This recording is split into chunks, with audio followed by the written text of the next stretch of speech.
नमस्कार, स्वागत है आपका। मेरा नाम है विपिन बेबाक। मेरे साथ मेरे सहयोगी सादाब रिजवी। धन्यवाद। समाजवादी पार्टी के राष्ट्रीय अध्यक्ष और उत्तर प्रदेश के पूर्व मुख्यमंत्री ने अमेरिकी राष्ट्रपति डोनाल्ड ट्रंप के एक फैसले पर चिंता जाहिर की है। 20 जनवरी को शपथ लेने वाले ट्रंप ने एक आदेश में कहा कि अब अमेरिका में जन्मजात नागरिकता नहीं मिलेगा। अमेरिकी सरकार के इस फैसले को लेकर अखिलेश यादव ने मोदी सरकार से भी सवाल किए हैं।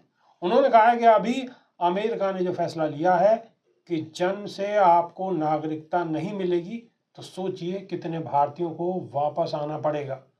तो उसमें ये सरकार क्या करेगी। कन्नौज सांसद ने कहा कि अगर ये फैसला हो गया कि अमेरिका में रहने वाले भारतीय वापस आएंगे, तो ये सरकार क्या करेगी, उसमें सरकार क्या कर रही है, ये बड़ा सवाल है जो आने वाले समय में बहस का मुद्दा बनेगा। उन्होंने कहा है कि इस देश का मुद्दा बेरोजगारी, किसानों की आय, फौज में भर्ती के सवालों की चर्चा नहीं हो रही है। उन्होंने कहा कि यूपी में जमकर भ्रष्टाचार हो रहा है। अखिलेश यादव ने कहा है कि राज्य सरकार के विभागों में लूट हो रही है। गंगा एक्सप्रेसवे का तो नहीं कहेंगे, लेकिन ये लोग कह रहे थे कि कुंभ तक काम पूरा हो जाएगा। पूर्वांचल एक्सप्रेसवे में जो गोरखपुर में लिंक रोड जोड़ा है, वो आज तक नहीं बन पाया है। इससे बड़ा गोरख धंधा कुछ नहीं है। इसके अलावा अखिलेश यादव ने कहा है कि कुंभ और प्रयागराज वह स्थान नहीं है जहां पर राजनीतिक कार्यक्रम और फैसले लिए जाएं। कुंभ के स्थान पर कैबिनेट करना, ये पॉलिटिकल संदेश देना चाहते हैं वे लोग। उन्होंने कहा कि मिल के बोल हम सब लोग मिलकर जीत कर दिखाएंगे। भारतीय जनता पार्टी ने अपनी पुलिस आगे कर दी है। निष्पक्ष चुनाव होगा तो ऐतिहासिक जीत समाजवादी पार्टी की होने जा रही है। सादाब रिजवी जी, अखिलेश यादव ने जो योगी आदित्यनाथ ने अपनी मीटिंग की है उस पर भी सवाल उठाए, और साथ ही उन्होंने राष्ट्रपति डोनाल्ड ट्रंप की जो शपथ ग्रहण समारोह हुआ है, उस समारोह में जो फैसले लिए गए उस पर भी सवाल उठाए हैं।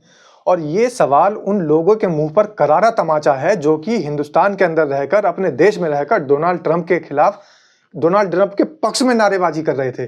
आपने देखा होगा कि कुछ लोग उनके खिलाफ थे, लेकिन एक बड़ा तबका जिनको अंधभक्त की संज्ञा दी जाती है, वो डोनाल्ड ट्रंप के लिए इसलिए नारेबाजी कर रहा था उनके पक्ष में कि वो नरेंद्र मोदी जी के मित्र हैं, मित्र कहलाए जा रहे थे। लेकिन ये कैसी मित्रता हुई?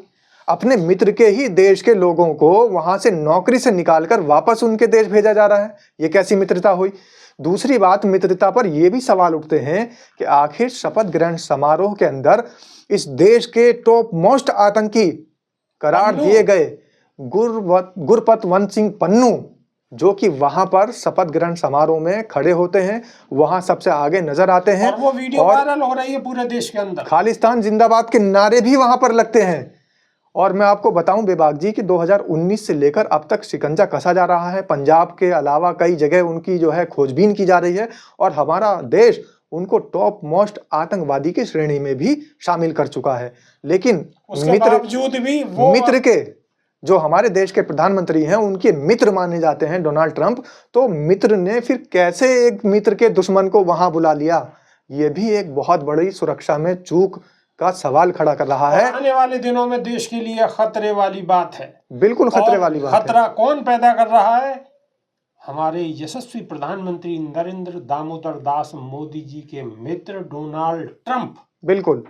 और साथ ही बेबाक जी, एक सवाल ये भी उठता है, जो बहुत सारे लोग ये कह रहे थे हमारे देश में, कि अगर विदेशों में हमारे देश के प्रधानमंत्री जा रहे हैं तो उन्होंने कितनी अच्छी मित्रता देशों से बनाई है, कितने अच्छे कार्य किए हैं। हमारे देश के लोग जो जिनको यहाँ रोजगार नहीं मिल पा रहा है, वो दूसरी देशों में जाकर रोजगार कर रहे हैं, वहाँ पर कार्य कर रहे हैं। लेकिन अब तो वहाँ से रोजगार खत्म हो रहे हैं, और उनके शपथ लेते ही सबसे पहला फैसला ये आया है कि जितने भी प्रवासी भारतीय यहाँ पर हैं उनको बाहर करा जाए, और उनकी जो वहाँ पर नागरिकता है उसके ऊपर भी कानून बना दिया गया है।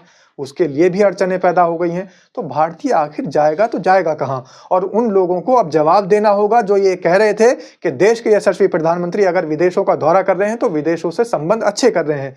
तो ये संबंध अच्छे करने का नतीजा लोगों के सामने अब आ रहा है डोनाल्ड ट्रंप के शपथ ग्रहण समारोह के बाद ही। और देश के टॉप मोस्ट आतंकी उनके शपथ ग्रहण समारोह में हिस्सा ले रहे हैं, तो ये भी एक बड़ा सवाल खड़ा हो रहा है। सुरक्षा को लेकर, देश की सुरक्षा को लेकर एक बड़ी चूक बताई जा रही है। और साथ ही अखिलेश यादव ने यह भी कहा है कि जिस तरीके से अग्निवीर और तमाम ऐसी योजनाएं जो रोजगारी के लिए बेरोजगारों के लिए और रोजगार देने के लिए चलाई जानी चाहिए थी, वो तो चल नहीं रही है।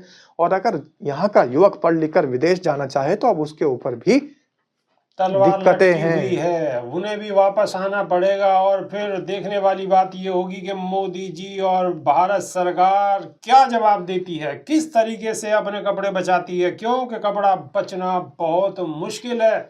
मुश्किल इसलिए क्योंकि सवाल तो पूछे जाएंगे। और बेबाक जी, सोशल मीडिया पे काफी ज्यादा ट्रेंड हो रहा है कि मोदी शपथ ग्रहण समारोह में क्यों नहीं गए, और शपथ ग्रहण समारोह में उनको न्योता क्यों नहीं दिया गया। अडानी जी को तो न्योता दिया गया, हालांकि वहां पर एस जयशंकर गए हैं भारत की तरफ से, लेकिन मोदी जी का वहां पर ना होना भी एक बड़ा सवाल है। और वहां पर अगर मोदी जी होते और उनकी उपस्थिति में पन्नू का इस तरीके से बयानबाजी करना, तो ये तो और ज्यादा शर्मनाक हो सकता था। और ज्यादा शर्मनाक हो सकता था, नहीं है।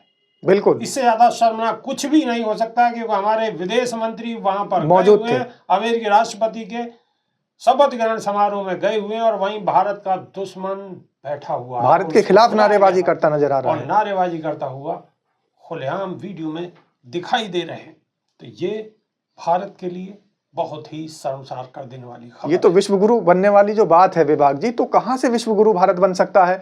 हमारे देश के विदेश मंत्री वहां पर बैठे हों और हमारे देश का आतंकवादी वहां पर हमारे देश के खिलाफ नारेबाजी करे, तो विदेश मंत्री को भी किस मुंह से वापस यहाँ लौटेंगे, और किस मुंह से हमारे देश की सुरक्षा की बात करेंगे, और किस मुंह से हमारे देश की वाहवाही करेंगे और हमारे देश को विश्व गुरु बनाने की बात करेंगे। और ये कहना कि भारत सुरक्षित हाथों में है, अब हाथ कहाँ है, ये जवाब तो बनता है और जवाब देना होगा। कमेंट के माध्यम से आप अपनी राय रख सकते हैं, हमें इंतजार रहेगा। अभी के लिए सिर्फ इतना ही, नई वीडियो में फिर रूबरू होंगे। बहुत बहुत शुक्रिया, धन्यवाद, नमस्कार। धन्यवाद।